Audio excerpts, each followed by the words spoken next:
John was working in his science lab, got blasted by gamma rays. Now he's Smash Trivia John, always smashing.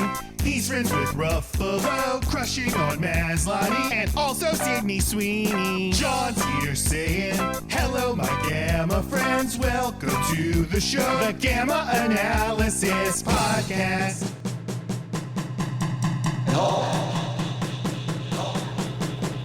Smash.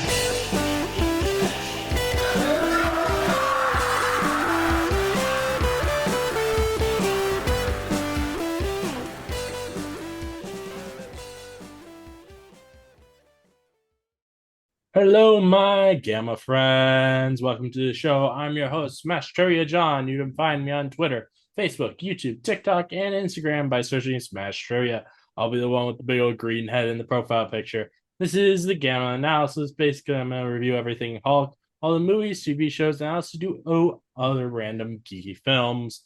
So hope you enjoy Smash Trivia Presents the Gamma Analysis. I want to ask everyone listening to please do something for me. Please share the hell out of this podcast with all your friends.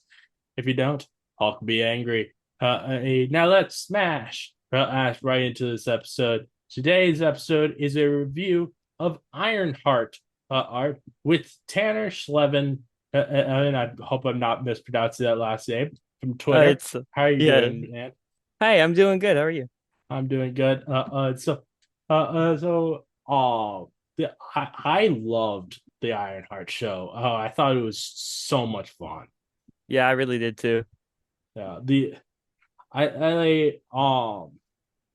was one I was really looking forward to leading up to it because I thought it was such a fun idea, the mix of technology and magic for a show, and I think they melded those things together really well in the show. I have a couple things that I disliked in it, but for the most part, I thought it was like a top tier Marvel show. Absolutely, I agree. I think as well, I'll sign this that is definitely a great thing about this show, and that is I think that anybody could jump into the show having not seen anything else of the MCU, and they would be absolutely fine. Yeah, for sure. They do a good job of like filling you in on anything that you needed to know from the one other thing that ties into it, really. yeah, like and like even and I feel like even though we did meet Riri in Wakanda Forever, I feel like she feels like much more of a character here. So here, and it doesn't and it feels very much like this is an introduction to this character. So even without having seen that, that I think anybody would be fine. And like even if they took out all of the references to that, I think people would be fine. Yeah. Yeah. But so I only like a criticisms of the show are one. I wish that we got more of both Stu and John. It saddened me that both of them died because I really liked both of those characters. Oh yeah. Like I thought they were a lot of fun to watch. And then I also and then I wasn't a big fan of Ezekiel Staines Ains villain turn. I felt like it was a little bit quick, if that makes sense, or like or jarring is better word. It felt like it was weird how he just went from the character the feeling like the character we've been following to then all of a sudden over the top super villain for one scene. And then he goes back to then he's kind of just back to the way he was. Yeah, it's like what was going on there? That was a little weird. Like in that scene, he even started being like, "Oh, I'm just gonna start being like my father." I'm like, I It's like, don't think being angry at Riri would make you want to be like him. yeah, he was kind of like spending the beginning of it like ashamed of his father and like wanting to do everything he could to not be his father. And then one bad day, and all of a sudden, there he is. Yeah, I'm Ironmonger Jr. it was just like, wow. But I also was like, kind of just a little sad by his villain turn. I know that he becomes a villain in the comics, but Yeah. I kind of liked him just being like the tech guy for I for Riri. I Hmm. thought that was a fun little role for him. Hmm. I'm interested to Uh, see where his story would go if they do continue the series yeah, in some way. I hope they do. I hope so. And I really want to see more from this show and Hmm. more of this cast, which that's the big thing. Big thing. I think we talked about like with the She-Hulk before, or how Hmm. I would not be happy with her just becoming a character who appears in other people's like films and stuff because I want to see the cast return. Yeah. I feel the same way with Ironheart. Of I want to continue seeing this cast. I really Yeah. enjoyed this cast. Yeah, and I feel like there's so much story left to tell, especially with how the show ended. Like that's something that I feel like really does need a follow up, and it just I'm not sure if they're gonna do it. Mhm. I think so. And then my final criticism has to do with the with I think Wong should have been called to help them deal with this threat, and it it I know that I know that's it's always an issue that you could call somebody else, but Hmm. I do think that there should that if you're not going to have other characters show up, there should be a reason why they don't come, and especially when it is a threat that it would make sense to have the Sorcerer Supreme come help with. Hmm. And especially since they have people who have been to Kamartaj, so they probably know Wong. They probably have a way to contact him. Yeah. But yeah, I feel like that would be the go-to idea of what we should do instead of let's try to summon Dormammu to get put his energy into your suit. As if there's any way that's not a good idea. There's any way that that's a good idea. I mean, I guess sometimes you just don't have a good idea. You got to go with the one you got. Obviously, that's gonna have a bad thing happen if you're gonna use a evil demonic creature either as your power source. um, uh, I really liked like Sacha Baron Cohen as Mephisto in this. Yeah, I I was very hesitant about that casting before this it came out because like I've only ever seen him in his comedy roles, his over the top yeah. comedy roles. I'm like, that's not the vibe I want for Mephisto, and happily, that's not the vibe that he gave for the show. Yeah, the only thing I've really seen him in before this was Borat, so it's like Yeah, it's like, Borat is Mephisto, but it worked out really well. He gave a oh really good yeah, performance in the little like bit that he was in. this felt like the most normal Sasha Baron Cohen performance he's ever done. Yeah. And When it was first, oh, sorry, you can go. no, I didn't have something to say. Oh, yeah, I was just saying that when it was first like rumored that Mephisto was going to be in the show, I just straight up didn't believe it because of all of the stuff with WandaVision when that was coming out. Everyone's like, Mephisto is here. Look at this little Easter egg or whatever. So every time that they like that anything Mephisto related would be coming up for a Marvel thing, I would be like, yeah, I'll believe it when I see it. So it was like, even though it was like very heavily like rumored and speculated and like when he actually showed, I'm like, okay, finally there he is. It's Yeah. been a long time coming. I kind of wonder if they if because from what I've heard in the comics, it actually was Dormammu who was behind behind the hood. I Yeah, kind of wonder if they particularly changed it because of people getting it theorizing about Mephisto. I do think that it probably had something to do with it, and I think that that is probably why they still had the Dormammu like kind of plot line in the show in general, as a little Mm, reference to the fact that Dormammu had a lot more to do with the Hood in the comics than in the MCU. yeah.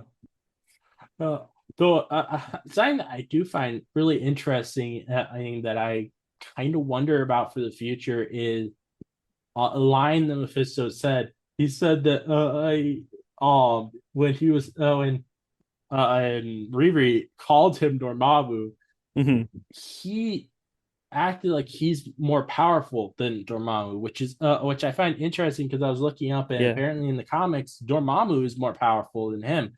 I wonder whether they're going to actually that's actually gonna be a thing in the MCU that Mephisto is more powerful, or if that was just Mephisto owes oh pride yeah, no, talking. I could totally see it going either way, honestly. Because like, you know, the MCU is not afraid to change things from the comics, which is both Mm-hmm. good and bad at times. But I could totally also see it just being his own ego getting the better of him. Oh, Like yeah. he's like, oh yeah, no, I'm totally more I powerful than this guy. I kind of would love if it is just his ego because I like hope that that's the is such case. a Mephisto thing to do. That would be very good characterization. Like, cause like, yeah, I just think that would be really, that would be Yeah. funny.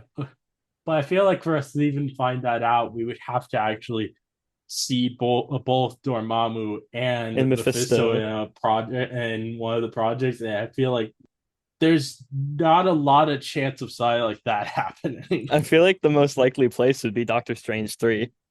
Maybe which he is supposed to be going into the dark dimension if Yeah, in with if they keep Clea. up with, yeah, if they keep up with the post credits scene. The thing is at the same time, like a lot of people expect that they're going to do that, Hmm. but I kind of feel like they might not because the they also had a crazy post credit scene with the first film Yeah, and and they just then kind of did like nothing. wrote it off screen. That really frustrated me. That whole movie frustrates me, but I'm not going to get into that right now. Like I kind of wonder if they'll do the same thing with Doctor Strange 3. They'll act like this all are him being in the dark dimension again with Clea just all already happened. That would be so funny because we'd never really get to properly know Clea then if they do that, if they just ignore that storyline. If like I would hope that if they do that, they at least write Clea into the movie so we can get to know the character in the MCU. Hopefully, though I do feel like it like casting Charisse Theron and as the role may make that harder because she's a very like busy actress. I'm pretty sure. Hmm. Or so unless they give her an actual big role, she might just choose to not appear in it. I Yeah. can see it happening. Um, the let's see. I think it was really interesting to me that they had Riri he actually do a deal with Mephisto. Like I Yeah, did that not think that would happen. yeah, I didn't see it coming either. I had a very like as time has gone on, my opinion on that scene has changed. When I first saw it, I was like, "Oh, this is not good. I don't like this." But then, as I've sat with the ending more, the more I've grown to really like it. Because something that Marvel has always done very well in the comics and in the movies is like complex characters who are very flawed. That's kind of like the whole like thing, like that's like, oh, Spider-Man is this character and he has personal problems and he's a kind of a selfish person sometimes and things like that. Was like a lot of the principles in going to create characters like this, and like Tony Stark was like it's like a billionaire, he's kind of problematic at times, but that's like that's Mhm. part of what makes him an interesting character. So having Riri make the wrong decision at the end, I thought was a really interesting place to take her character, and I think it leaves her in a really interesting place to pick up on a continuation if they decide to go that route, which I really hope they do. I hope so. I kind of like I heard I saw someone suggest something I think would be really cool if this ends up happening. And though I don't know if like all of these characters together would actually be able to defeat Mephisto. But what if they make the Young Avengers slash Champions project have Mephisto be the main villain, and which Oh, that would be would be interesting. interesting. Yeah, I kind of want that to happen, but at the same time, like, how would these That seems like children really be high stakes for able to defeat Mephisto? like Miss Marvel versus the I literal devil. That's crazy. uh, like oh one thing I've been thinking about out the past week since the show ended, it both with this and with Agatha all along is I feel like it might have been a bit of a mistake, like that they didn't put these to big characters like Mephisto and Death in the earlier Disney Plus Marvel shows, Hmm. because I think that back in like 2021 2022 they really wanted you to feel like these are as important as the movies, Yeah. and then they didn't have in a lot of the shows many important things going on and introducing many important characters. Hmm. And I think that created a dynamic where a lot of fans felt they weren't as important, Hmm. and so now because of that, I feel like for a lot of people, people, if them introducing those big characters now in the shows almost feels like cheapening those characters, if that makes sense. I know what you mean. Yeah. Like I think they should have started having these bigger characters, and from the start of having shows on Disney Plus, and kept having big characters show up throughout the whole time, and having shows come out so that it keeps feeling like it's a big deal instead of it never turning into a situation where it feels like it's cheapening a character. Or Yeah. I I don't like, it's not I with Mephisto or Death. I feel like it almost would feel strange now if they were to appear in signs that like Avengers Doomsday, because of them having started out in such a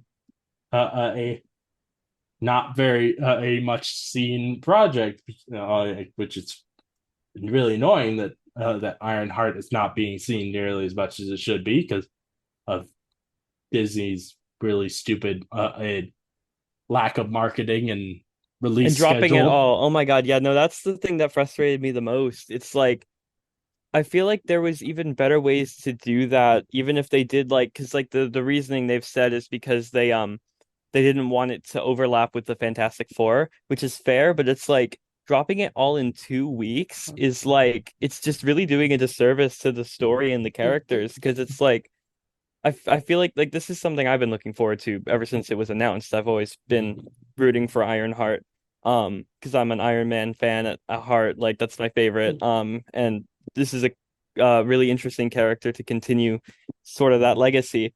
But I feel like dropping it all at once or all in two batches is just really doing a disservice to it Oh because yeah. I feel like it deserved more time because I'm a big believer that the weekly release schedule is the superior way to watch TV because that way it keeps the conversation going and you have something to look forward to every week, and if you just drop it all in one day it just kind of disappears.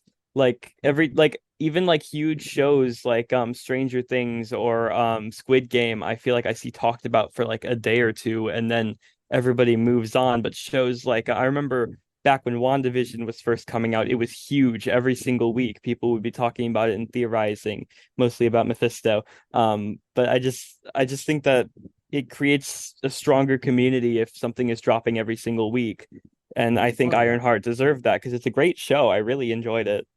I think as well they've and I know a lot of people would disagree with me on this, but I think that them cutting back on how much they put out actually has hurt the amount of viewership that for stuff I agree. because the I think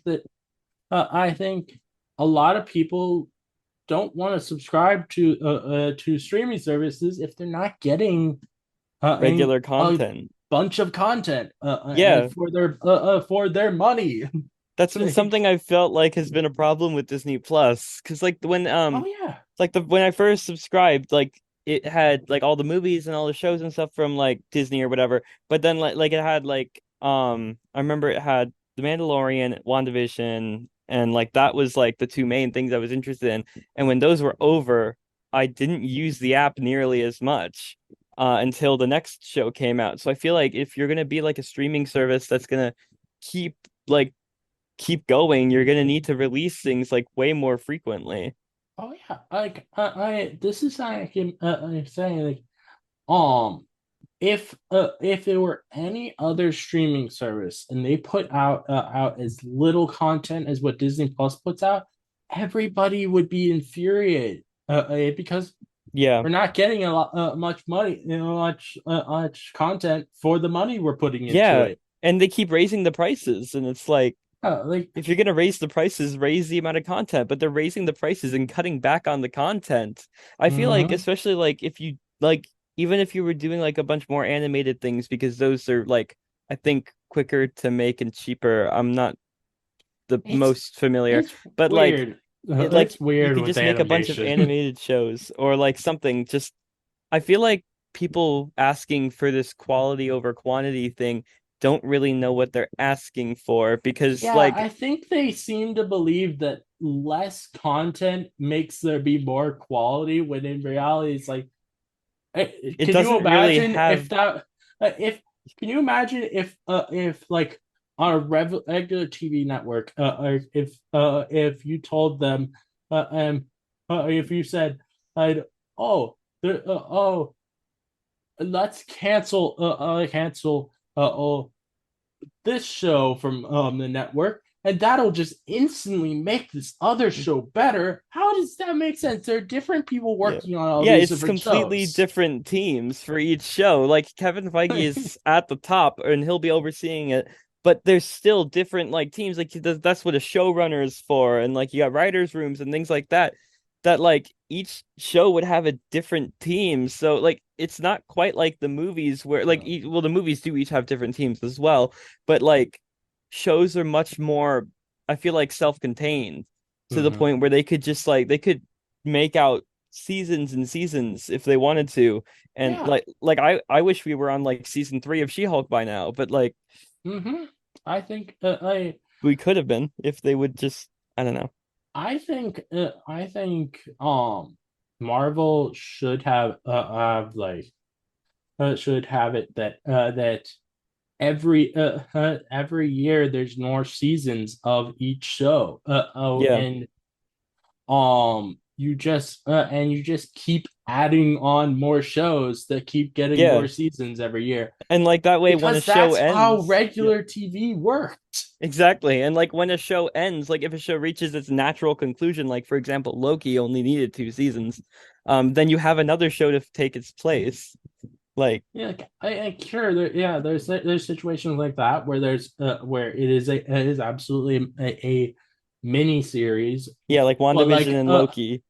but like so things like the Things Hawkeye show, like She-Hulk, Miss Marvel, Yeah, a lot of those oh, feel like they were designed to keep hey, going.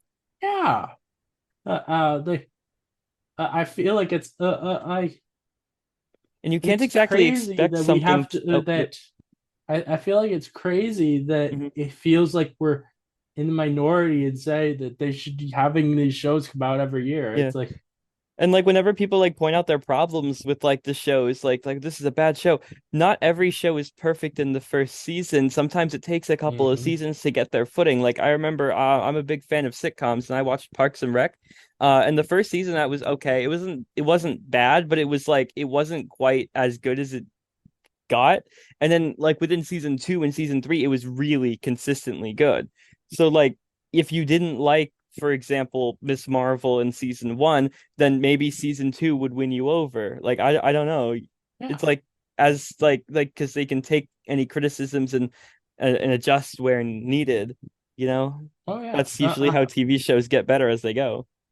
Reminds me of when Supergirl got its season 2, and it moved from this CBS to the To the CW, CW, yeah. and it became I liked the first season of Supergirl, but I remember season 2 being feeling like it was a step above. Hmm. And I think when I hear people talk about like Marvel fatigue from having too much content, Yeah, and having I it makes me think about like these people would not have been able to handle the era of superhero content before Disney Plus, us yeah. like for TV, because like you had like four Arrowverse shows was happening At the same every time, week every week, yeah. like that, and I never felt burned out watching those. Mhm. I was so happy being able to have like multiple nights of superhero content a week, Yeah, and then also like you'd have Agents of Shield going, and there would be a Netflix show or two coming out. There would yeah. be the a occasionally signing on Hulu. There would be a the there would be also some streaming DC Yeah. shows like And then you got the movies too, and it's like and it's like I feel like I superheroes are, never yeah. felt burnt out Mhm. back then, and so Yeah. I don't understand people saying there's burnout now. Like, It feels like superhero fans are the only ones who want less to enjoy. yeah, And I'm like, look, like I get some people might be getting tired of superheroes, but I can't. That's the thing. Like uh, I watch all the movies. I have so many comic books and I'm got the subscriptions to the apps and stuff. So it's like I'm like almost constantly mhm. watching or reading superhero Uh, stuff because it's just something I really enjoy. And I don't think I could get tired of it. So like just keep giving me stuff and I'll keep watching. speaking of comics, like these people act like there's too much content coming out a year with TV shows and Mhm. movies. They couldn't handle the comics. Yeah, no, there's no way they would be able to handle how much comics come out in a year. It's Like, draining my there's a bank account. lot of comics that come out in a year. Like I've got like my There- box at my store and I've got like almost 10 things in there right now. And I'm not even keeping up with everything. It's mostly Deadpool and Superman. Like oh my God, I really miss when I constantly had content to watch. yeah. And not only was That's there all of those live action shows, but mhm. also like there was Oh, also animation. the animated Marvel universe that was going on Oh Disney my gosh, XD. yeah. I Yeah. loved watching that. I grew up on Ultimate Spider-Man and Hulk and the Agents of Smash. Yeah, Oh, and the Avengers too. like I hate that that nowadays with animated content and for Marvel, it's either this preschool stuff or it has to be an event series. Yeah. It's like with Like What how If and What things like If that. and Your Neighborhood Spider-Man and X-Men Yeah. 97. Yeah, I It want like doesn't a feel like regular you cartoon are able again. to just have constantly episodes of this coming out. Yeah, shows have just gotten There so was short recently, you know? Like I like remember like even like in the live action stuff, watching The Flash every week, it was like 20 episodes, like more like oh so yeah. long shows and I loved that. I loved watching so often. And like like with the cartoons and stuff, like it would be way longer seasons and now you like the I remember like I haven't watched it yet because I'm behind on some of these things, but the original X-Men cartoon, their seasons I'm pretty sure were like let me check it on Disney Plus real quick. Because yeah, like 13 episodes isn't as long as I thought. but like 97, I remember. Oh, it was 10, not Oh, that different, but still like now a lot of are you these. looking at the first season or Oh because yeah, like did a it get lot of longer as it times went? Oh, let I me don't check know if season I two. don't know if it did, but I know a lot of shows they get longer or for season Yeah, second seasons. yeah. Oh yeah, X-Men did eventually start getting longer too. Yeah, like 21 episodes in a season.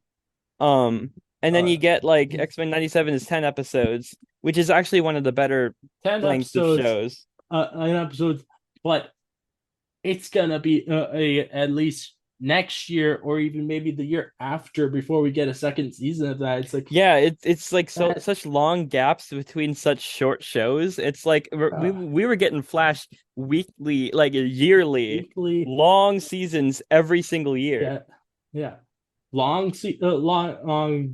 20 24 episode seasons, Yeah, is every single year. multiple shows in the universe coming Yeah, doing that, at also then and it was I think it was very similar the amount of episodes they would release a year with the Disney XD animated Marvel shows. It yeah, was and like I really miss that me that too. just watch just at any time you'll know there's a new episode of some superhero thing out, Yeah, and we don't you don't get that anymore, it and made the somehow waits. people say that it's that we have too much now.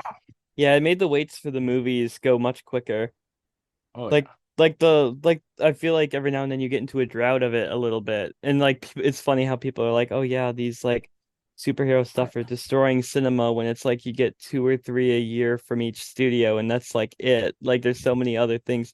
But like, that's part of what gets me so excited for this July because it's like we get Superman and Fantastic Four in the same month. And it's like Mhm. because like a lot of times it's like you get a movie and then like several months later you get maybe one show and then you get another movie later, way later. So it's like it's just kind of exciting to have two things so close together again. It makes Yeah. it feel more like back when the Arrowverse was going on and you got Flash, Arrow, Legends, Supergirl, all of that in a week. Oh yeah. I think what was I gonna say? Um, you were talking about how the feeling of a drought. Mhm. I remember even back when we back in 2020, I 1 to 2022, Yeah. like when there wasn't shows coming out, Hmm. I was feeling like, when are we gonna get another? When are we? Come on, I know, I was one just more, waiting one for it. more. Like between like the wait between in Hawkeye and Moon Knight to come out, I was like, come Yeah. on, and then it was an even longer wait between She-Hulk and I think it was Secret Invasion was the next show after that. Oh yeah. It was like June or July, I when Secret Invasion came out, and it had been the previous October when She-Hulk ended. And I was like, Yeah. that was so that felt like such a long wait. Now we're at this point where it's like we're only getting a couple only shows a year. Yeah, I think we only got after Happily Fantastic this Four. year we're getting more because Yeah. they're We're trying getting to. Fantastic Four, and then we're getting the Wakanda, Eyes of Wakanda, Zombies, and Wonder Man. I'm pretty sure Yeah, all this year. happily we're getting a lot this year, Yeah, that's but nice. that's mainly because they want to get out everything that's done Before Avengers. before no before I think they said before they or like actually like doing their restructuring Oh and yeah, cutting down, and yeah, it's which something that is keep yeah. something that I keep mentioning to people that I think some people don't seem to believe me about is um the shows that we're getting this year are the last ones of the previous era of Disney Plus shows. Hmm. After that is where they start uh we're going to start noticing a difference of like where they started listening to the people complaining online. So things like not getting as much much representation. Yeah, is gonna be starting already next year.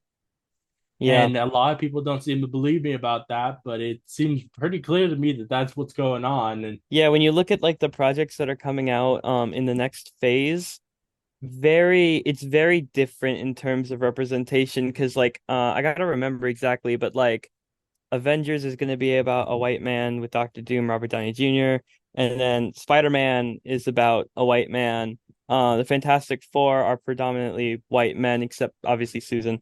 Like a lot of these projects, I don't know if they're like I don't remember there being very many like female or person of color leads coming oh up, yeah, and that's really disappointing. remember the Avengers Doomsday Chairs Oh my announcement, God, yeah, there were and like three women or like yeah, four it's women. like It's insane like how little women there if were. we get another chair announcement, I want them to start with Brie Larson and keep going from there. Yeah, there better be a whole bunch more women when Yeah, ever that happens. absolutely, there But at needs to this be. point, I don't trust that there will be. Yeah, I I don't I even know anymore. it feels like they're so desperate to get what they had before with the Infinity Hmm. Saga that they're listening to the Yeah. worst kinds of fans, and it's not going to work out for them. And something that made the Infinity Saga special was that they didn't listen to I mean, they did listen to their critics, but not as strongly as they are now because it's like Mm-hmm. people didn't like Thor: The Dark World very much when it came out, and yet it's a very integral part of Avengers Endgame because that's where they Mm-hmm. get the Reality Stone. Like even the projects that people didn't like, they didn't just ignore. They it was still something that happened. Like even like in phase 4 or 5, I always get it mixed up because there's a lot of projects, but She-Hulk had Yeah. made the Incredible Hulk even more relevant, and so did Captain Oh America, yeah. um with those Mm-hmm. storylines being followed up. So it's like a big part of what made it special to me was like even if something didn't perform as well or wasn't as well received, it was still canon, and they acknowledged that and they kept going with it, and they did something interesting with it because like for example, the Abomination's design in She-Hulk slash Shang-Chi was awesome. It was a real Oh yeah. step up from the previous one, and like that only could have happened because they kept it canon because there were still elements of his original design in there, and like storylines from projects like I really liked the way they included Thor: The Dark World in Avengers Endgame. That was Mm-hmm. like it was a cool subplot. So it's like they can take something that didn't work and make it work if like so, but now it seems like they're going to start ignoring anything that they don't like, Mm-hmm. or that the critics don't like, or it's mainly just like weirdos online for a Yeah, lot it's of it. mainly Like there are, weirdos online. yeah, Like that's the thing. Like the people try to claim that and oh the shows have not been popular. they have I've been, looked like I've looked at views. yeah, I've looked at how many subscribers Disney Plus has gotten during hmm, the time these shows happened, and they were most popular when in 2021 and 2022 when we had a massive amount coming out and we yeah. had a whole bunch of representation happening. Like despite what people will have you believe, Miss Marvel is one of the most well-reviewed projects that the Oh MCU has yeah, ever done. oh yeah. It like yeah. I think that they started listening to people complaining and started changing things how they do things a little bit Hmm. with 2023, and like Hmm. that's where they started like movies started not doing as well as at the box office Yeah. like you um uh versus even though the complaints from people started even back in 2021, Yeah. they obviously could not change things Yeah. immediately. I think that that 2023 was like the first point they could actually have stuff coming out that changed, and that's when they started having issues like Quantum Mania not doing well at the box office, the Hmm. Marvels not doing well at the box office, That one was a real is shame. That was a good movie. which I love the Marvels, but Yeah. Bob Iger very much screwed over that film. Like Yeah. No, both they with the they did not handle that well, even though it was a really good movie. they, there's and I think there is a bit of an ulterior motive Yeah. there because Bob Iger particularly said that he wants them to cut down on messages in films, which to me Every film has a that means message. to me what I think what he means is representation Yeah. because like that's the only difference between what we got since Endgame and before Endgame Yeah. is we've got a lot more representation Yeah. and that's what that's what makes me think that that's what he means by the messages thing. And so I think he intentionally I made the Marvels suffer or Yeah. And but like it's only gonna get worse from here, because not to get too political, but it's kind of hard not to be in this day and age. With the current administration, all of that oh stuff yeah. is getting way too normalized. Oh Um, yeah, we've already seen Disney has cut stuff out of Pixar stuff for yeah. because of this administration. Hmm. And it's really sad to see, and I think it's going to really be really be bad for them in the long run. It is. Like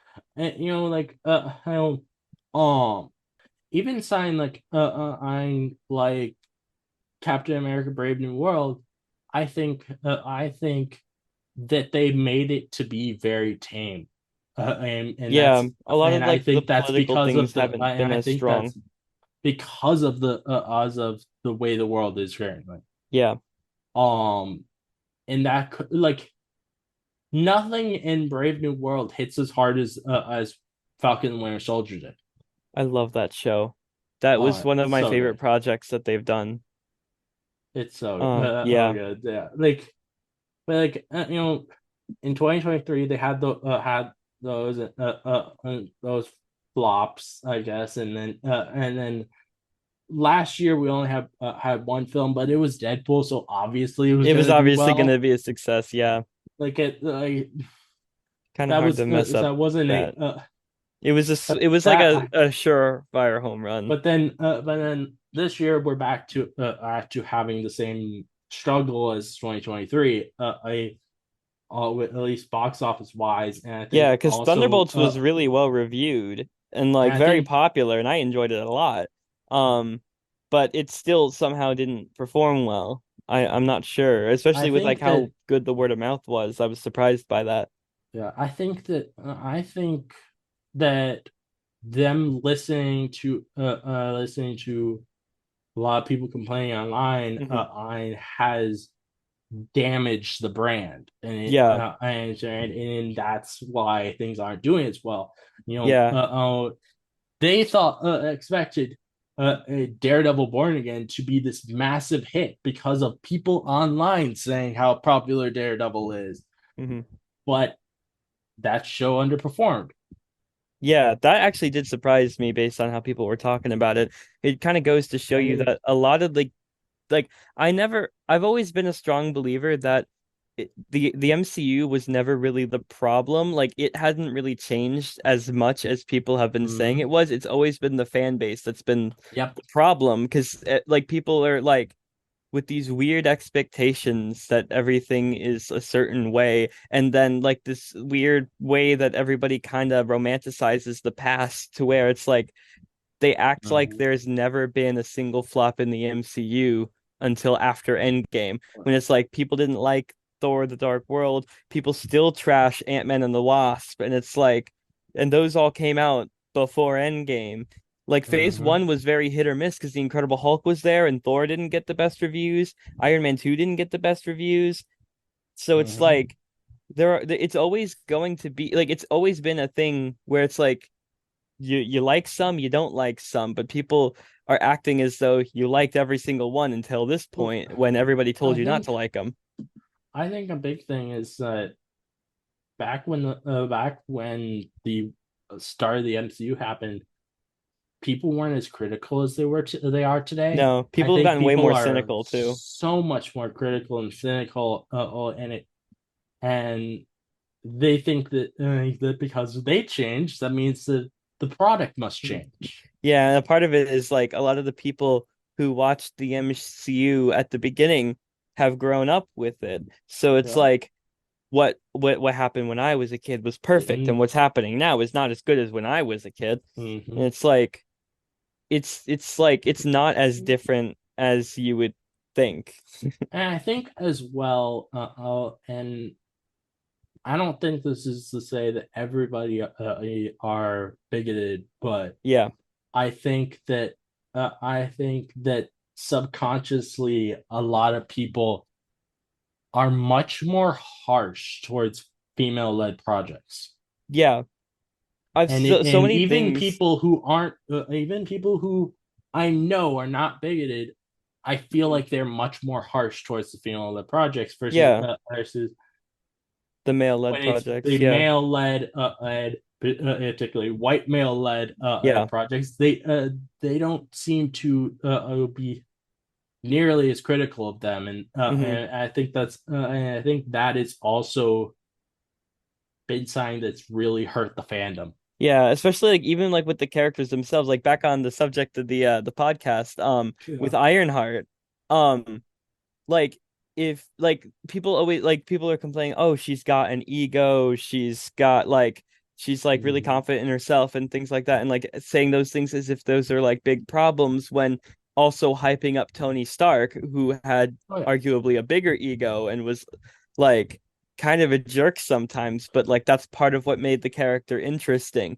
But like Ironheart can't do that for some reason, or like even with Captain There. Marvel, like things like that, like all of these things that these characters are doing and getting criticized for would have been praised if done by like Tony Stark or somebody Oh else like yeah, that. absolutely. Yeah. There's someone who, when talking about Ironheart, Hmm. said Ed that um Riri is unredeemable because Yeah. she's a criminal because she killed someone, and it's like, Yeah, Tony Stark would never but do that. yeah, it's like what? It's like, did you see like Tony Stark blew a hole in the guy's Like, chest in Iron Man 3? the, and they the same person Arson literally was said that by making her a criminal, Disney is racist. And I'm like, I'm sorry, but but the actual racist people are the ones who say that if a black person is a criminal, then they're bad. So it sounds like you're actually the one who's racist, Yeah, and not this. a lot of these people who are complaining that she's a black person and a criminal would be complaining almost more so if she was not a criminal. Um, it just seems like Oh, it just yeah. seems like they can't do anything with that character without upsetting somebody. Mm-hmm. And, with the flaws thing, Yeah, that the thing that really pisses me off about it is so if a character has any flaws, that they're going to rip the character apart.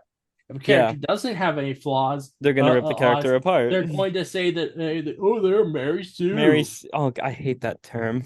God, it's so annoying. It's so annoying because like Like, people, yeah, like God forbid a character who is a woman or a person of color be good at something, or else they'll call them a flawless character. And then when they're not good at something, they'll complain that they're incompetent and that they're like, you know, and I remember She-Hulk, Hulk, yeah, the so many people who just completely threw away that show because she dared complain about being catcalled on the street. yeah, It's like that is actually a real issue that women yeah, face, but um, but the and I think it's good that they brought that up. I don't think that they were meaning to like belittle Bruce or anything undermine because they yeah, weren't. little Bruce's Yeah. but like the thing is, even if that was the Hmm. intention of the scene, was saying that her trauma is worse than his, Hmm. is I still think it's a good scene. Even as a Hulk fan, I think it's a good scene. And for two reasons. One, her believing she's right is a flaw. Yeah, And they that's literally what and it's that literal helps the setup. character.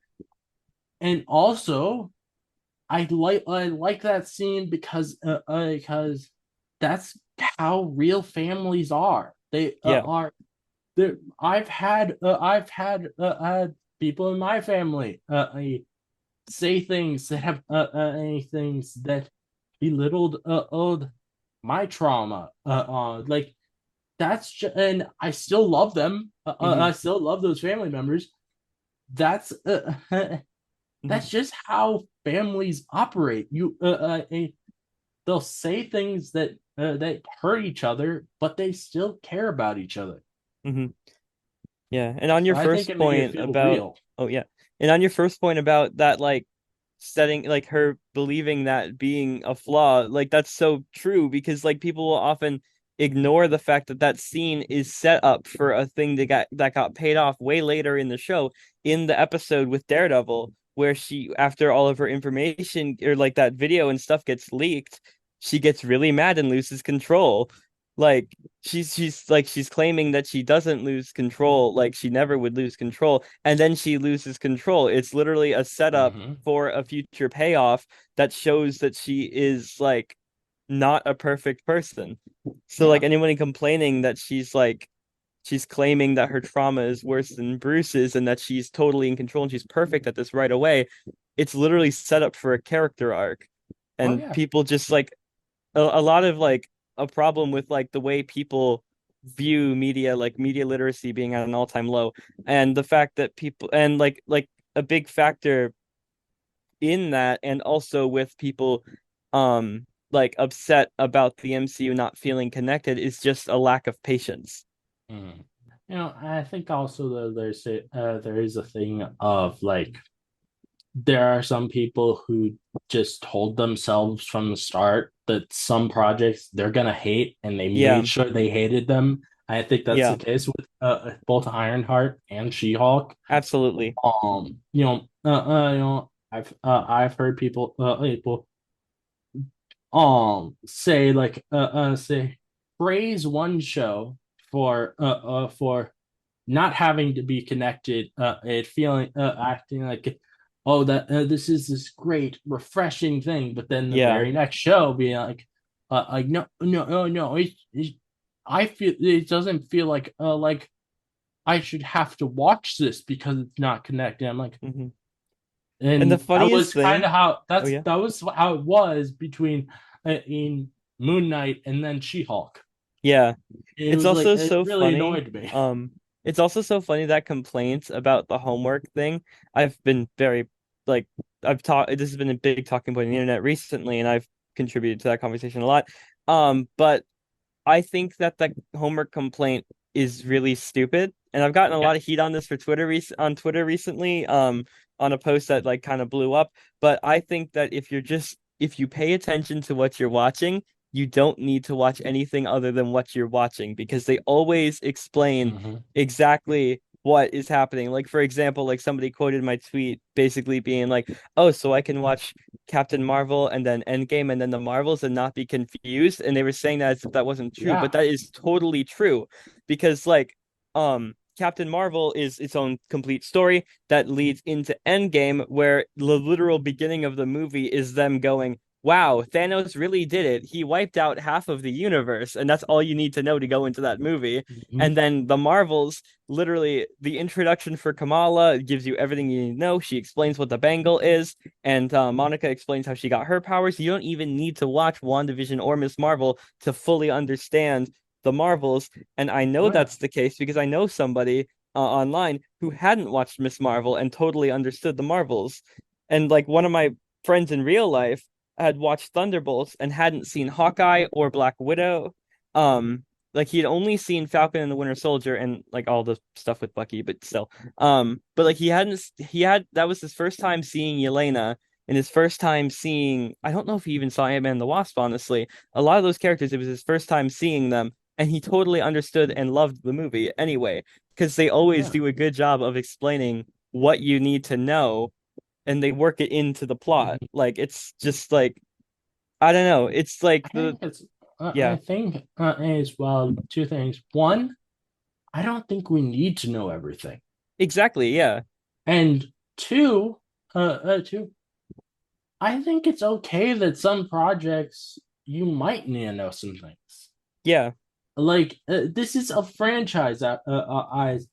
If it were any other franchise eyes, people would expect that it would be building on stuff from previous entries in the franchise. Yeah. It's like Like the if whole the thing it basically like they give you the bare minimum that you need to understand the story, and then anything else is just a reward for keeping up with it. Mhm. Oh yeah, absolutely. I mean, uh, like I think with Ironheart, Hmm. where we do like get those little bits to feel like a reward Yeah. is like with Ezekiel Stain and his Oh father, yeah. like That was still so cool to me that they brought that into it. That was like kind of unexpected, and I really mhm. enjoyed that aspect of the show. And how they made it a part of the plot, how there's how Obadiah Stain's death was a cover up. Yeah. He made a point to be like, yeah, no, oh, it wasn't a plane crash. And I Yeah. think that's a great reference. Yeah. I loved seeing that, like the fact that Obadiah Stane still had a positive reputation in the MCU despite the terrible stuff that he did in Iron Man. It just kind of like, I don't know. I feel like it's a good commentary on like the fact that if you're rich in this country, you can kind of get away with anything. Like he Mhm. tried to murder Iron Man in the first movie. He was like doing really dirty dealings with the weapons that they were creating, and like still like kind of making them when Tony stopped even. And he made Mhm. that whole suit, but yet he's still viewed as this hero, this mentor to Tony Stark, and like it's like, oh, may he rest in peace. And now his son is a disgrace for doing something that's not even quite as bad as what Obadiah did. Oh So yeah, it's like it's really I interesting. think that that like the big or at least one of the big overarching themes with the Ironheart show Hmm. is how most rich people are not ethical.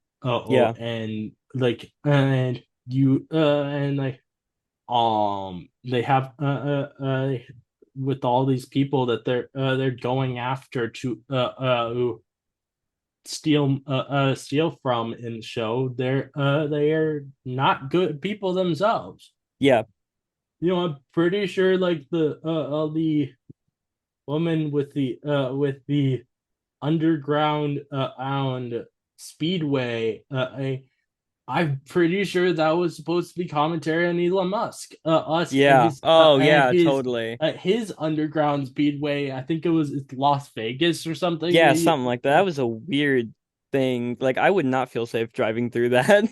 Yeah, like I feel like that's what they were trying to Yeah, commentary on with that, and like um, I think that's really cool. It yeah. really sucks that most people aren't going to actually get to Hmm. experience that commentary since Yeah, it's such a terrible release yeah. schedule.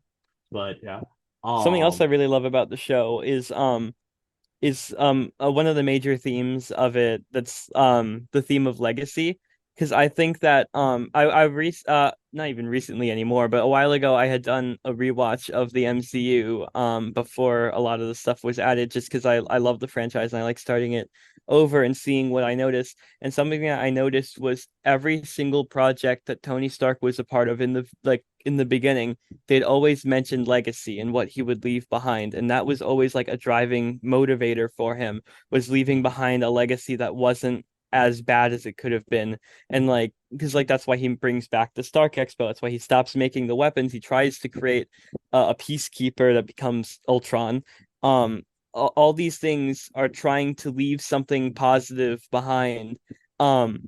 And so the fact that they tackle that theme with Ironheart, with her like she looked up to Tony Stark, like despite what people will have you believe, just because she implied that he couldn't do it without money, which is objectively true. Oh yeah. But like she still did, like she literally says in the same episode, I'm not gonna diss Tony Stark. He did a lot for for this industry.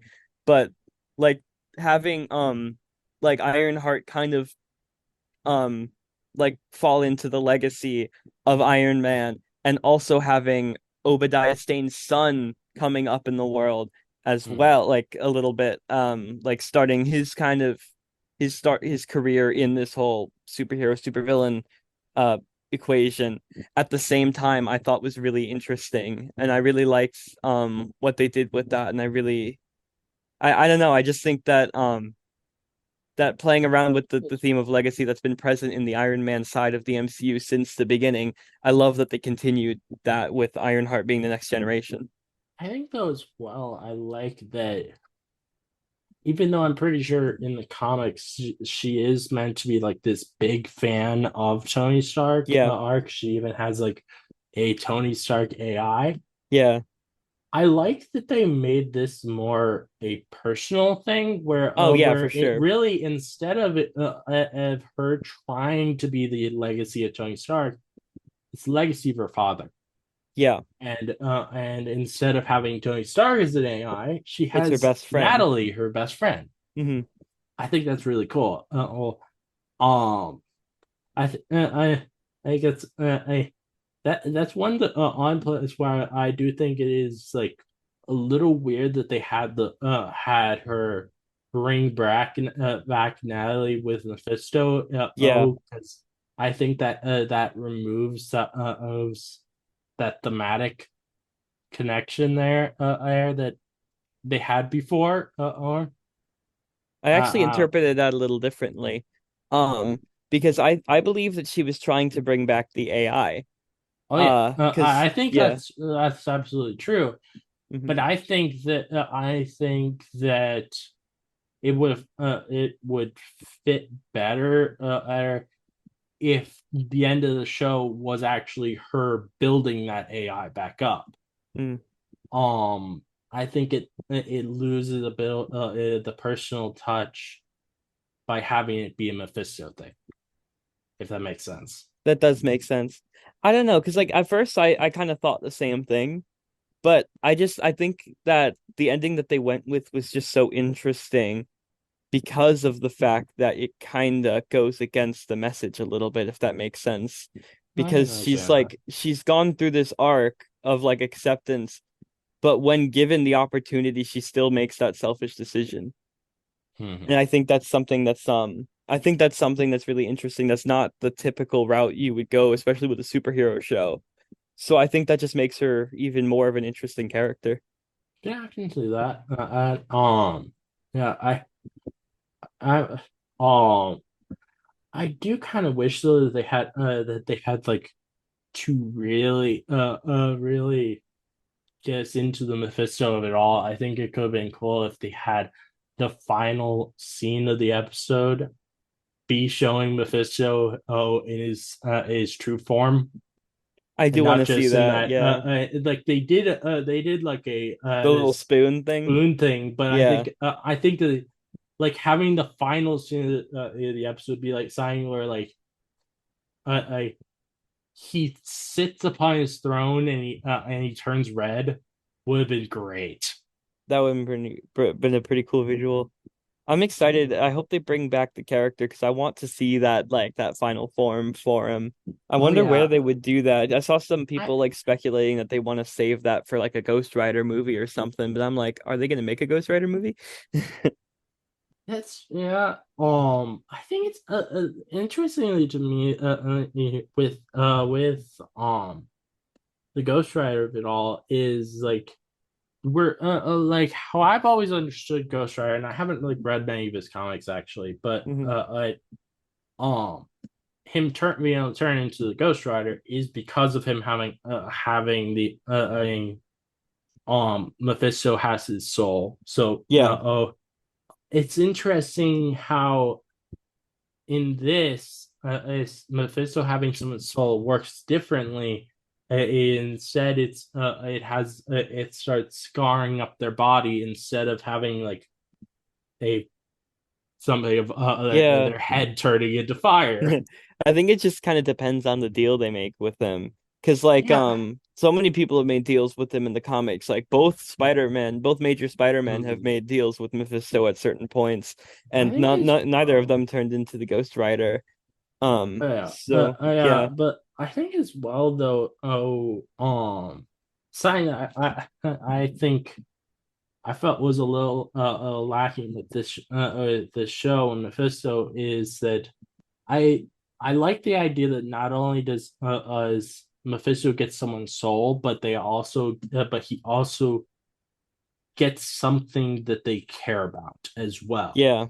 And I don't think they like really gave had like him taking away anything from these anyone in the show.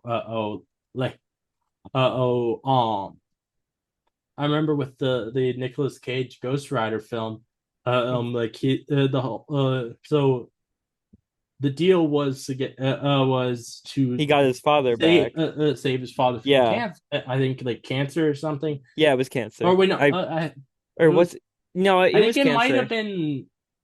I think it might have been his father was in an accident from because his father was A also Daredevil. a daredevil, Yeah. I and think that it was I cancer.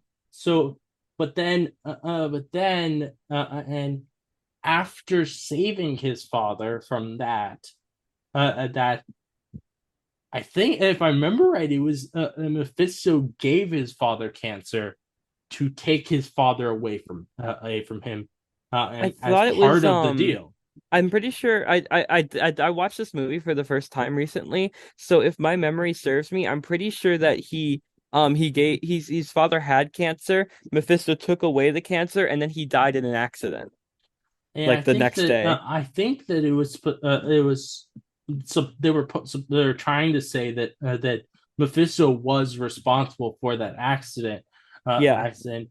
Oh, he was So definitely. I like with that how Mephisto not only had Johnny's soul, but he Yeah. also took away this thing from Johnny.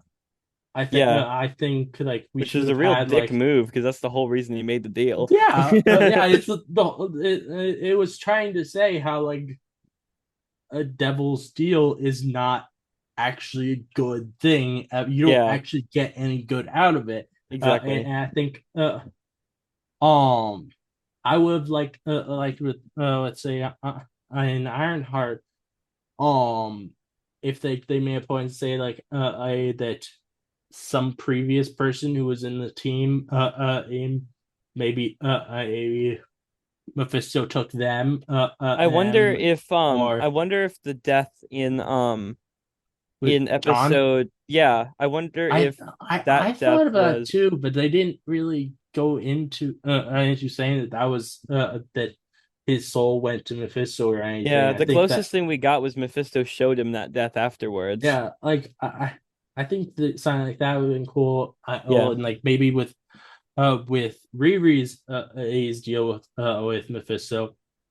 I think like they should have like next time that I'm the character or the next time Riri appears, her mother should die. I and that's and the that could be like consequence the for it. consequence, and like maybe that could also be like part of the catalyst for or her and the rest of the Young Avengers slash champions to team up against Mephisto. Hmm. I think that because I really like the idea that he not only takes your soul, But but he take also something takes else as something that well. you care about. Hmm. Because like because I think most people if they knew that that would be the consequences. they would not be taking but their soul they might be willing to take take the deal because it's because Yeah, people care more about their friends, their family than they care about themselves. most people, yeah. Yeah. So I think that's I felt was a little lacking with Mephisto is that we didn't get Hmm. to see like him taking away anything from people. Yeah, I do But think part of that is because they introduced him so late to have him be this kind of yeah. reveal. I feel like they always kind of tend to do that where they don't do enough with those characters because, or like those themes and things like that, because they always wait until the last episode to do that. Hmm. When I was rewatching the show today, and something I didn't notice on my first watch, but I really like is that in the first few episodes they foreshadowed Mephisto coming in, Oh yeah? and with they had I think in the first episode they had uh, the Sinnerman song on playing, which has a line about the devil, and then Ooh. they had in the second episode. There's I noticed one of the things that is whispered to the hood is what do you desire. Oh, interesting. I never caught those. Yeah, so That's cool. I I like thought that that they was were cool. setting that up. And so yeah, I like that because like that actually really helps so that it doesn't so that the reveal isn't something that's kind of out of nowhere because Yeah, I like it when they do that. because without those I feel like it is a little bit out of nowhere being Yeah. Mephisto instead of Dormammu. Yeah, because they set up Dormammu, but it was a red herring, I guess. Yeah. Yeah. Trying to think what else I want to say about this. Something little I liked Um. was the way they would implement the title drops with like in Oh creative yeah, ways. That I first love that. one, the first one where she crashed and it was in the road, I was like, whoa, that's cool. I didn't see it coming. So like That I was was so great. excited to see how they would do it every single episode. It was a cool thing. Oh yeah, definitely. Yeah, I loved that. Hmm. Um, One particular thing I thought was a cool thing, and I don't even know if this was an intentional thing, Hmm. but Madeline and the mother of Zizi the magic Oh magic yeah. thing. Uh-huh. So the mother is played by I think her name is Cree Summer, or which is who voiced She-Hulk in the 1990s Hulk TV show, Oh my God, Hulk yeah, I think I animated. remember hearing about that. Yeah, I thought Yeah, that was a little cool, little thing. I don't know if it was that was cool. intentional them casting her because of that, but I think that was kind of cool. It's a neat little way to kind of like link it to another thing. Yeah, like I think it would be so interesting, like the if in the MCU She-Hulk and that character are Where they interact. met because Yeah. I feel like there would be a hilarious it's like Oh, she could thing totally that make a fourth wall She-Hulk joke would about say that. about that. Like I feel Yeah. like it would be like It's like you you sound seem familiar. familiar, Did we but happen it's to like a meet in different like version of me. when I look at you, I see myself.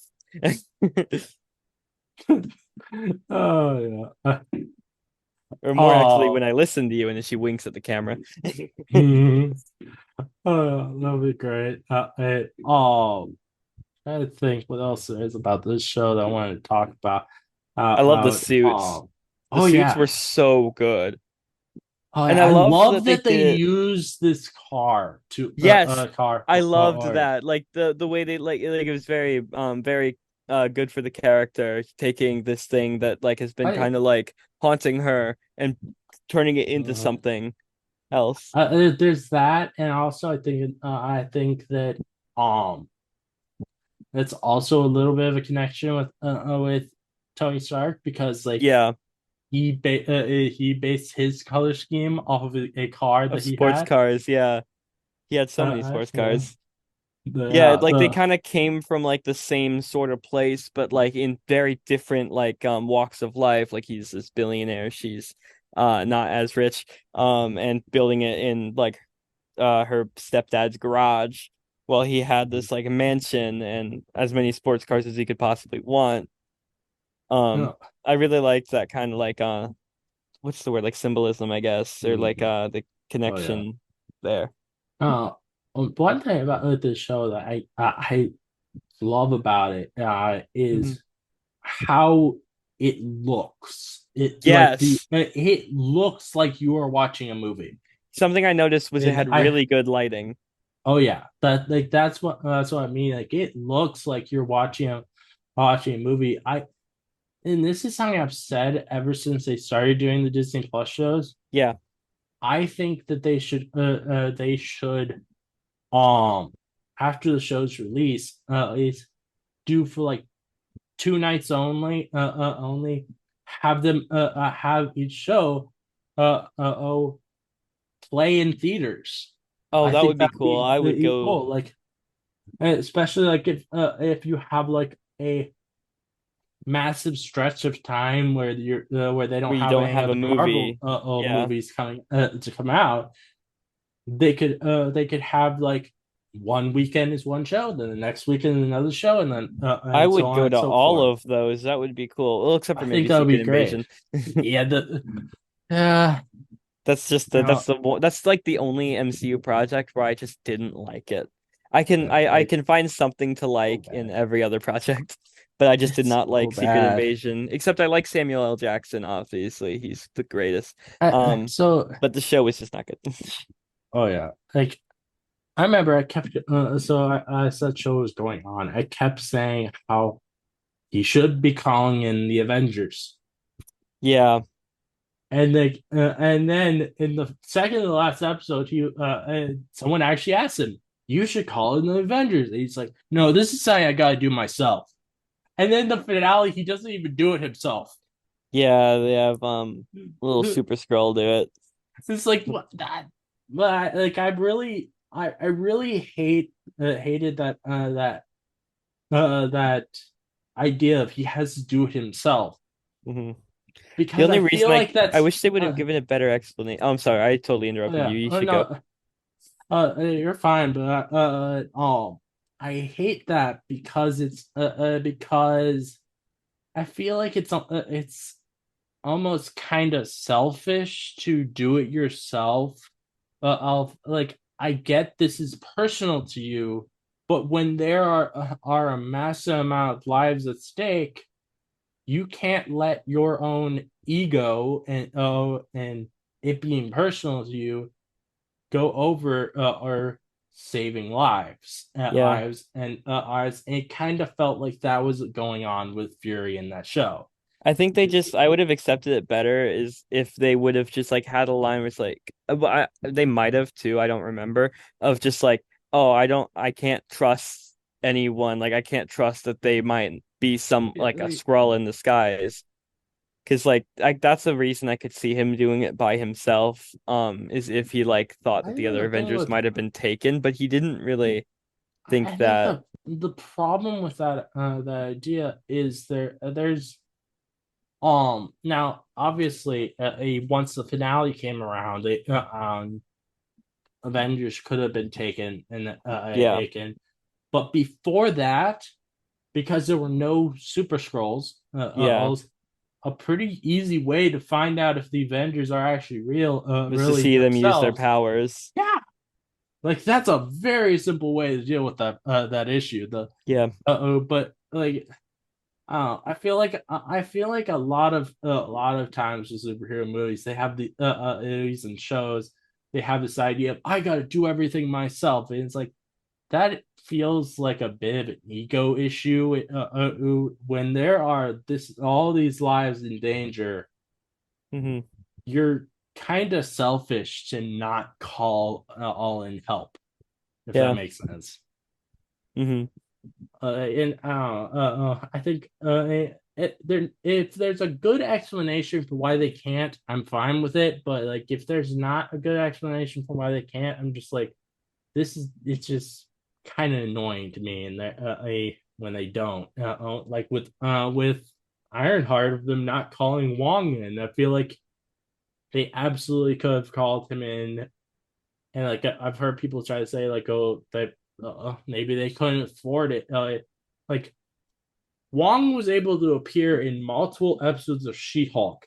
I think they would have been able to afford for him to appear in one episode of Ironheart. Yeah. I also like I like that like Wong has kind of been like the central piece of this saga. So it would have been kind of Yeah, cool to see him in another thing because he's in She-Hulk, he's in it's weird. Shang-Chi, he's in Doctor Strange and Spider-Man. Like he's in a lot of these projects. Like he's What's almost in more movies than Doctor Strange is now. what's weird to me about it is how they had him appearing so often for like a year, Hmm. and then they haven't had him appear since. Yeah, Like it's like those projects you brought up. It was most of them just happened a within a they. couple It was years. Yeah. just no. It wasn't even a couple of years. It was just a year. A year. Two of those were in 2021, and two of those were in 2022. And like it's weird that they had him appear so much in such a short amount of time, and then just stopped having him appear. It kind of feels like. Yeah, I guess that's just the thing about patience. So like it's It's just like weird that they yeah, had him appear so much all at one time. I like if anything, I feel like it would make more sense to actually bring him put back some a again. little bit of time between each appearance, Hmm. so it doesn't feel like he just dropped off the face of the earth after appearing a whole bunch of times. Hmm. And I he's don't probably know. got Sorcerer I like Supreme stuff to deal with. yeah. I think another situation where I felt like they absolutely should have had people coming and help is like with Sam in Captain America: Brave New World. Like I think him having Bruce come and help and Bucky come and help for that final fight with The Red Ross. Hulk, Like yeah. I feel like that would have made sense. Like, and I think it actually would be really cool to have a project where just at the end of it, other heroes come to help, because I like the idea of them saying you don't have to do everything just by yourself, Hmm. because it's kind of I have a toxic masculinity kind of thing to believe you have to do everything by yourself. You can never ask for help. So I think it would be cool to have a superhero project where or just like the final 30 minutes of the film, our hero calls up one of the other heroes and just like, hey, can you come help? Hmm. Uh, but then again, I'm also just someone who I love team ups so much. Yeah. Like that, And it happens all the time in the comic books. yeah, like I'm so That's much more interested in like two characters teaming up than watching a solo thing. Uh, I'm yeah, that's not kind of interested yeah. in Spider-Man being solo for films anymore. I feel like we've had already. There were five ones before the MCU, and then with his free films that he's already had in the MCU, what was meant to be team ups were just glorified cameos. So I want I want for like any upcoming Spider-Man films that he's teaming up with another hero, and like they are co-leads for the film. Yeah. Yeah, that's why I haven't really minded like Iron Man's role in Spider-Man Homecoming because I'm like, yeah, you're in the MCU now. Oh, We've been there, done that with Spider-Man completely on his yeah. own. So like why I not? Why not I lean into the wish fact that you're in an that interconnected universe? that Iron Man or with Doctor Strange and No Way Home, I wish they had bigger roles than what they got. Like to me, their roles in those films feel like glorified cameos instead of an actual team up film between these characters. And I I want to think that it see worked actual for team up Iron Man and films. Doctor Strange, in my opinion. It Um, I works, but I just like I want to. I just want to see at least at some point a film where it is a legit team up film between Spider Man and another character. Yeah, I think that they should do that. As like because I like them having slightly smaller roles in the solo films, but if they would start doing more like team up movies where it's like for like one that's like oh yeah, Spider-Man and Hulk versus whatever, like something like that.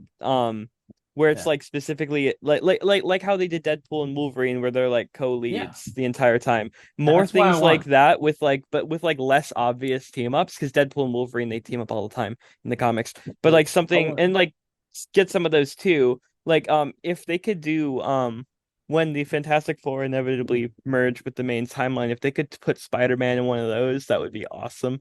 Oh yeah, Um or like if they could do like let me think, what would be a fun team up? like Something like I let me think want like who's still so around. the two main ones that I want to see are both a Spider Man and Hulk film, Yeah.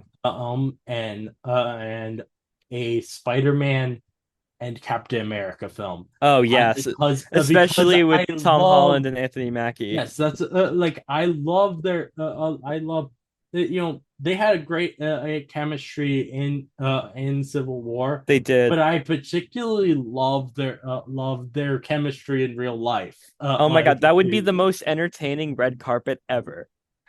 Like have them And the teaming press up for a tour. film because Imagine it's the so press good. tour. Oh my God, the press tour would be a movie in itself. That would be Oh yeah. cool. Yeah. Just like just more team up movies I think could be really beneficial Mhm. to the MCU overall, especially like if there are characters who are getting the short end of the stick. Like I think Hulk especially would be good for that because of the fact that they haven't made a Hulk movie in years Mhm. because of Universal and the whole rights thing. But like they can put him in Thor. Like Thor Ragnarok is a pretty good example. Hulk's in a lot of that. And Mhm. that almost feels like a proper like full on team up movie. But like something like that, like Like have it be like Hulk and Black Panther or something like that mhm. could be an interesting You team know, up. I do really want to see a Hulk with M'Baku Oh because yeah. M'Baku mentioned he's a big Hulk fan. Oh, you're right. That would Like be that'd be so great. cool. Yeah. Like I love the idea of characters being fans of other characters in universe. Yeah. So then trying to get them to meet a all like I want to see I want to see if we ever do get more or from the world She-Hulk. Yeah. I want to see Pug get to meet Hulk Yeah. because he had a bit of a fanboy moment where he said, uh, "You wanted me to call the freaking Hulk." Yeah. I still love the little bit in Daredevil Born Again where Yusuf Khan is just praising the hell out of Miss Marvel and pitching her to Daredevil Oh yeah, essentially or to Matt essentially. That would be a cool team up to see. Kamala and Matt would be oh an yeah, interesting pairing, especially and with where Matt's head's at right now. Um, something that I think something that a lot of, I've heard people say like oh they don't think something like that could work because of the dark world that Daredevil is. it's But still the but the MCU. thing is, I think that makes it I work think better. that yeah, I think that I think that having the clashing tones of two Hmm. heroes is a good thing. Yeah, you ever wonder why Like they Batman and Superman work so well together? like Because they're so I different. That's what makes it interesting. That's why Deadpool and I've Wolverine is heard an people interesting say that pairing. I heard people say that oh if they did that they would have to make Miss Marvel be Darker, and more serious and dark. I'm like it's like no no, that's exactly why she would need to be you her lighthearted self. It's like what it that's reminds yeah. me of and I'm bringing up the Arrowverse again. I I like love it the there earlier Arrowverse. this episode, but like when the Flash and Arrow crossover, Yeah, like their tones both blended character together. both characters kept their tones Yeah, always and that's what and that's a big part of what I think made the crossovers work so well is they Yeah, didn't try and change the characters to fit into each other's shows. yeah. They just let the characters be who they are. Yeah, that's why I loved when the Flash met Supergirl and they were both like similar tones and they were like just vibing together so well. And then when the two of them teamed up with Arrow and like he was kind of grouchy or whatever and they were both just having a good time. Like I Oh feel yeah. like that's where you get some of your most interesting pairings. Like I remember when they announced the Marvel DC crossover being Deadpool and Batman. I'm so excited for that. So many people were like, "Oh, yeah, that sucks. Why Deadpool? Why not team Batman up with Daredevil or Batman up with Moon Knight?" And I'm like, because they're similar. If you team That's so Deadpool and Batman, boring. yeah, Deadpool and Batman are like almost complete opposites. Deadpool jokes around a lot. He's like Also, clearly insane and he kills a lot. But then oh yeah. Batman is this stoic, dark and broody guy who doesn't kill at all. So Mhm. those two people being forced to work together is like the most interesting pairing, honestly, I think you could have done. I love the idea that they're doing Batman and Deadpool. Yeah. Um, so I think as well, like when people ask, like, why are they doing this? It's so obvious that it's because they're two of the company's biggest characters. Yeah. Obviously, it's And not like also because they just had a I don't think story to tell with these two characters. like it's not like the like Marvel and DC were going to choose characters that weren't insanely popular Yeah, it's like if for they went with like the Condiment King and 3D Man as their crossover. oh my god. Oh, well, and one thing I'm really excited to see with that is even though these are more of similar Yeah, the rest of the crossovers are characters kind of like that. is um Deadpool's gonna get to meet Joker. I think that's Yes, gonna be a lot of I, fun. dude, Joker is going to hate Deadpool. It's going to be the best.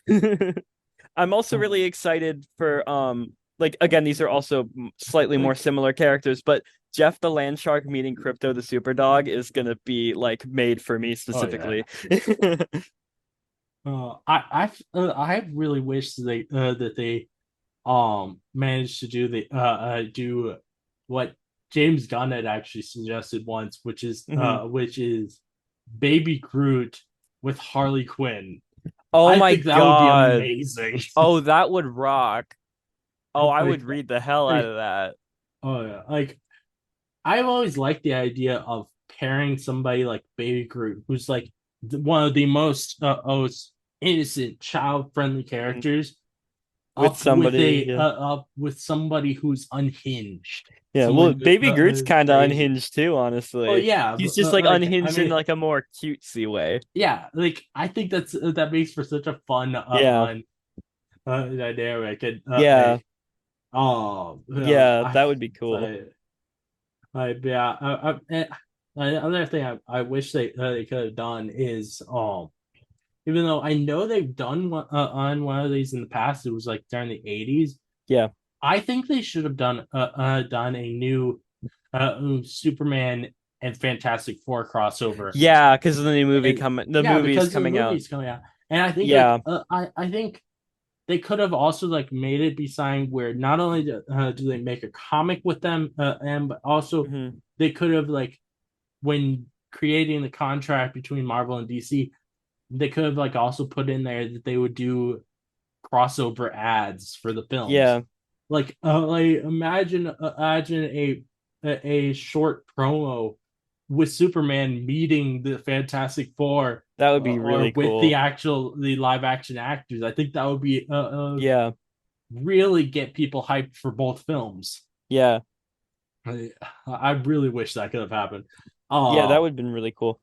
and but I'm honestly just so happy that they're actually crossing over characters again Yeah, and it's doing been stuff because so I long love since they did it. I things like love that. crossovers. I've been reading DC's doing a crossover with Sonic the Hedgehog right now, and I've been reading that and it's been really fun. So the fact that Marvel and DC are going to be doing a big crossover again, I am going to buy that book, especially because Deadpool is my favorite Marvel character and he's going to be in it. Nice. Because I don't think he Nice. was in Yeah. the last one. I don't know if he was or not. I don't think he was. It was It was a while ago. it was early 2000s when the last one happened, and that was like only a few years into him like actually getting his fourth Yeah, because he was breaking in the abilities. 90s. So, they might not have thought he was as popular enough character back then. I'm Yeah, so guessing it because I think it mhm. was like so he was I think if I remember right, he was introduced into the comics it's near the beginning of the 90s, and it was I like believe it was 95. 19 and it was I think it was like 1998 or something when he actually got his fourth Or wall breaking 19. abilities, and before that he was mainly just a very serious is one-dimensional assassin character, and then Yeah, as that far as I know, he didn't start getting a personality until after the Rob Liefeld arc, yeah. or run. Yeah, it was well. Yeah, after Rob Liefeld, he was really given a personality by Yeah. Fabian Nicaea. Nicaea, I think is the hmm name of the writer. But yeah, I'm guessing just due to how late it was, that's probably why he wasn't a part of that. Yeah, so I'm so happy that he gets to be front and center in this next crossover because like that's Uh, such a big so opportunity for him. what are some other characters you would like to see crossover comics from with in Marvel and DC, since they have announced they are going to be doing more of these one shots in the future. This is a total random weird one, and these are like somewhat similar characters. Like this will never happen. This is just if I were writing it. I want Batmite to meet Spider-Ham. I think that would be really interesting Yeah, that'd be and really great. funny. Let me Yeah. think of more because I like there's lots of characters I could see really getting Uh, along. I think that Barry Allen and Peter Parker would get along. I But could that's definitely also I see think that. Logan, my brother, would love to read that I think because those it. are his favorites. Um, I, I think though with that you do run into a bit of like they are a little too similar. yeah, that's true. I Who feel would be like some wild cards then? I Um, think I personally think that like it would be a lot of fun seeing oh, I got one. how they would create a dynamic between Flash and Hulk. Yeah, I think it's that funny. could be I was just about interesting. to say Hulk and Superman would be interesting.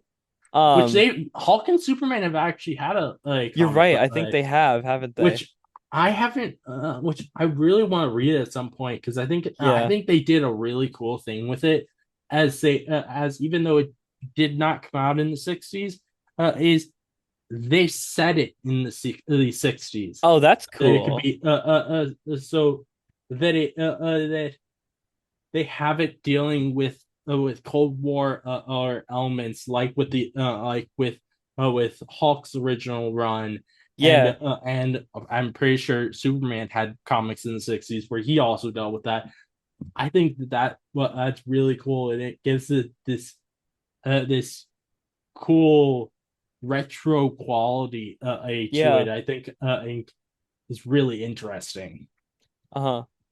Uh, um I think it'd be interesting to see like maybe like something like maybe Howard the Duck and John Constantine.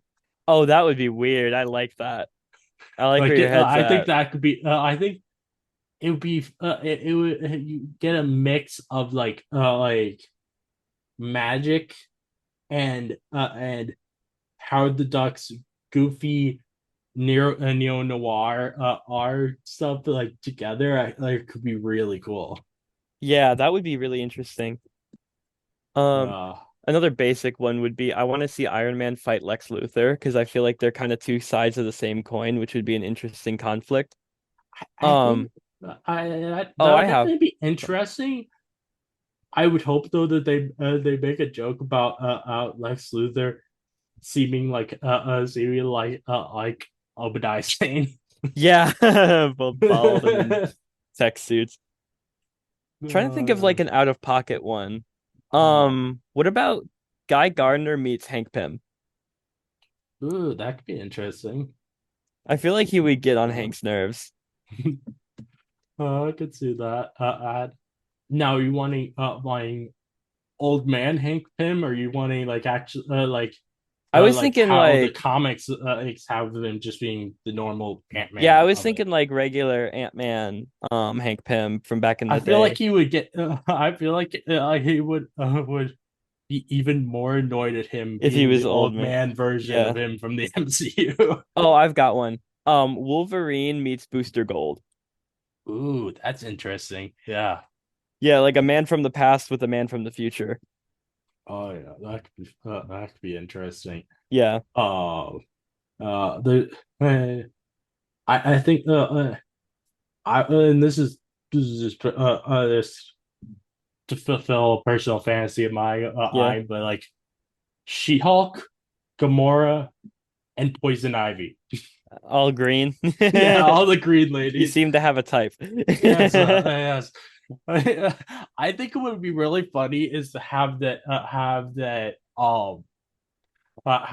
Harley Quinn is there as well. Yeah. And it's and um like getting her reaction to not only having her green skinned girlfriend there, but also having two other green skinned ladies there. I Yeah. think would be hilarious. Yeah. I feel like her thirstiness would go into overload. That would be funny. But also also simply like seeing the interaction in between inside like She-Hulk and Harley would be really fun on because like they're both comedy but like very different kinds of comedy. Oh, for sure. Oh yeah, and also like I could see She-Hulk having a lot of fun with Harley's unhinged antics. Yeah. Oh yeah. I don't think there's really anything else to say about the Ironheart. So I'm winding this episode down. Yeah. Any final things you'd like to say? Really liked the show. The armors were pretty. I loved Riri. And the Mhm. performance from I gotta remember names. Dominique Thorne, that was it. Yeah. Dominique Thorne absolutely crushed it. I think that she is phenomenal in the role. And I really want them to bring back the character because I think there's so much you can do with her. I was a huge fan of her in Wakanda Forever, and the show only made me like her more. Oh yeah, Also, I loved seeing the absolutely. comic accurate hair at the end. That was cool. Yeah, that was great. one thing I'd like to mention is I don't uh I don't remember what the actor's name is, but Hmm. I thought it was really cool seeing um with Ezekiel Stain and Yeah, he played by the same actor who played young Han Solo in the yeah. Solo movie. And I think it was cool to see his range as an actor. Something else that's kind of fun about Han Solo is that both of the Han Solos joined the MCU in the same year. Because Harrison Ford was the Red Hulk just earlier this year, and now we've got Alden. I forgot it. I don't know how to pronounce his last name as Ezekiel Stain. So like, I just think that's Nice. really fun that we have Yeah, both of the Han Solos now at the same that's time. really cool. Now, I think it's also fun how we have like there Star Wars references in this while we Yeah, have this actor in it. yeah, It reminds me a lot of how we've had Tony referencing things yeah. That that Jeff Bridges was in yeah, or and like Nick Fury literally saying Star Wars in the thing when he well, was but I'm particularly thinking like it's really cool because like so we have referencing things that the actor is playing Ezekiel's in, yeah, and then referencing things that the actor played Obadiah's in, and yeah. since they're father and son. Oh yeah, that's cool. I didn't even think of that. Yeah, that's what I was like. Hey, well, I think Yeah. that's yeah. I don't really have anything else to say. Mhm. Um, everybody, please check out Tanner or Slavin and on Twitter, and also really quick before I end this off, would you like to say a little bit about Nostalgia Bait? Oh, I would love to. So, Nostalgia Bait is my capstone film that I recently finished. Actually, we legit finished it. It's going to be submitted to festivals Nice. soon. Um, but yeah, so it's about this puppet who used to have a TV show like the Sesame Street back in the day. But now they're like cut to 20 years later, he's given the chance to reboot or revive the show, and so he has to decide if he wants to give in to the nostalgia bait or if he wants to keep his integrity. So yeah, our little film is I'm not sure. I can't say when it's coming out because I'm not sure Absolutely because understandable. we did just submit it. Our school is going to help fund our festival run, so we're submitting to like 15 film festivals. So we are going to keep our fingers crossed. But yeah, check Nice. it out soon. You can follow it on Instagram at Nostalgia Bait Film. We Nice. will be posting hopefully more during the summer because it's been very fun. Oh yeah. All right. Well, everyone, on definitely check that out. And I think you guys have also posted a trailer on YouTube, right? We have, yes, we posted our Yeah, trailer on our so Instagram and on YouTube. yeah, so look up the Nostalgia Bait trailer as well. And everyone, thank you for listening. If you like the scam analysis, please give a 5-star review on Apple Podcasts or a 5-star rating on Spotify. I'd love to hear your thoughts on the episodes, so please let me know. If you'd like to listen more from me, please subscribe. Many more game analysis from me coming, so keep on the lookout. This again is your host, Master John, signing off.